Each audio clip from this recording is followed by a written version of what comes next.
తేదీ మన పులివెందులలోని రంగనాయకుల స్వామి రథోత్సవం అయితే జరుగుతుంది. సో రథోత్సవానికి సంబంధించి ఇక్కడ మనకి పెద్దలు ఉన్నారు, వాళ్ళ మాటల్లో తెలుసుకుందాం. చెప్పు, మాట్లాడినా. పులివెందుల్లో శ్రీ రంగనాథ స్వామి వైభవంగా ఈ ఉత్సవాలు నిర్వహిస్తారు. ప్రతి ఏడాది మాఘశుద్ధ మాఘమాసంలో ఈ తిరునాళ అత్యంత వైభవంగా జరుగుతుంది.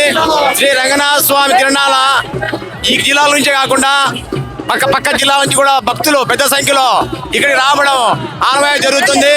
ఈ రథోత్సవానికి పెద్ద ప్రాముఖ్యత ఉంది.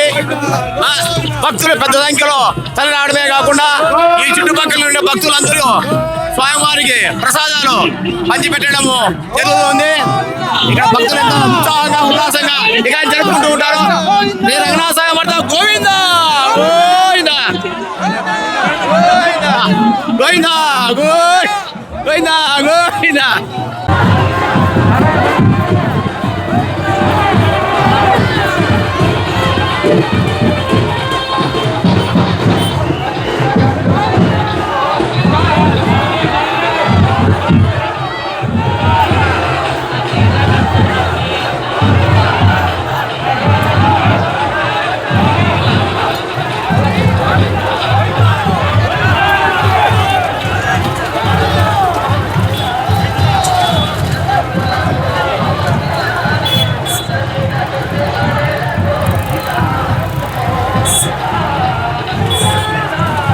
42 సంవత్సరాలు పూర్తిగా చేయబట్టి ఇప్పటికి ఈ డేట్ అయితే నాకు కరెక్ట్ 40 సంవత్సరాలు అంటే ఎన్నో సంవత్సరాలు గుర్తులేదు.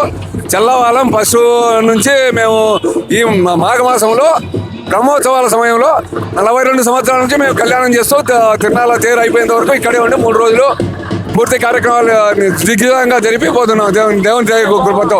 మీరు ఎక్కడి నుంచి వచ్చారు? మేము కొంతమంది కళ్యాణదుర్గము, నాది వచ్చేసి ఎల్లనూరు మండలం పిఎం కొండాపురము. మా చుట్టుపక్కల మా వాళ్ళంతా చల్ల వాళ్ళు అన్ని పల్లెల్లోనూ ఉన్నారు. కడప, కర్నూలు, అనంతపురం జిల్లాలో ఎక్కువ, కడపలోనూ ఉన్నారు, కర్నూలు జిల్లాలోనూ ఉన్నారు కొంతమంది. 42 సంవత్సరాల నుంచి 42వ సంవత్సరం చేసుకుంటున్నాం. దిగ్విజయంగా జరుగుతుంది.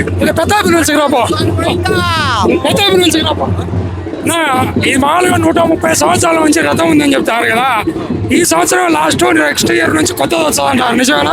అది వాస్తవమే. రేపు నెలలోనే తయారవుతుంది, పూర్తిగా తయారు కూడా అయింది. మేము చల్లా వంశస్థలము కళ్యాణ దుర్గము గ్రామము. ఈ కళ్యాణ ఉత్సవం దాదాపు 1985వ సంవత్సరం నుంచి జరుపుతూ ఉన్నాం. మా వంశ పారంపర్యంగా మేము శాశ్వత ఉభయదారులము. మా చల్లా వంశీయులందరూ వచ్చి కార్యక్రమాన్ని నెరవేరుస్తారనమాట. అటులాగనే నూలు పూజ పవిత్రోత్సవాల్లో కూడా ఈ కళ్యాణోత్సవము మేమే చేస్తాం అన్నమాట. చల్లా వంశీయుల చేతే జరపబడుతుంది, దిగ్విజయంగా నెరవేరుస్తాము. ఇక మీదట కూడా ఈ కళ్యాణోత్సవం ఇలాగే జరగాలని ఆ దేవుని ప్రార్థిస్తున్నాం సక్రమంగా.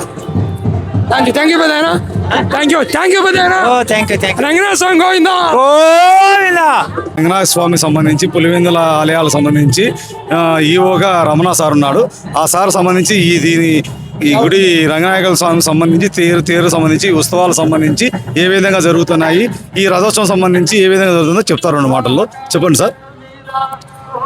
నమస్తే. శ్రీ రంగనాథ స్వామి బ్రహ్మోత్సవంలో 1వ తేదీ నుంచి ప్రారంభమైనవి. ఈరోజు 7వ రోజుగా శ్రీ స్వామివారి రథోత్సవము అత్యంత వైభవంగా స్వామివారి గ్రామములో పురవీధుల నుంచి స్వామి గ్రామోత్సవం జరుగుతున్నది. స్వామివారి యొక్క ఈ పాత రథము 100 సంవత్సరాల క్రితము ఈ రథము చేసినట్లు పూర్వీకులు చెప్తున్నారు. వచ్చే సంవత్సరం కొత్త రథము ఏర్పాటు తయారు చేసి ఈ పురవీధుల నుంచి తిప్పుటకు సిద్ధంగా ఉన్నాము. నమస్తే. రంగనాథ స్వామి గోవిందా.